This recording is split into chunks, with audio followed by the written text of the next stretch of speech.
Les catastrophes ne cessent de s'enchaîner au Liban. Après avoir passé le week-end dans l'obscurité, c'est une raffinerie de pétrole qui a pris feu ce lundi matin.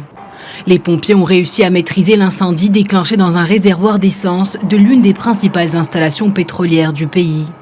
Selon le directeur des installations de Zahrani, Ziad El Zein, l'incendie s'est produit alors que le réservoir était en train d'être vidé après que les responsables aient constaté une anomalie. Les installations pétrolières incendiées de la centrale électrique de Zahrani distribuent au marché libanais environ 15% des besoins du pays en mazout. Les besoins des Libanais en carburant restent néanmoins loin d'être satisfaits.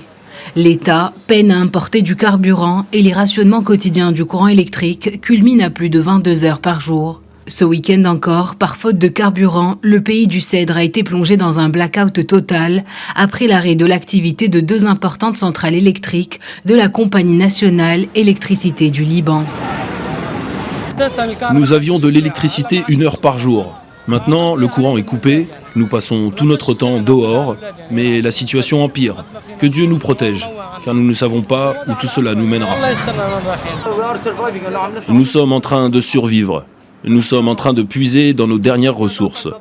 Et dans peu de temps, toutes nos économies seront épuisées. Nous ne pourrons pas continuer ainsi.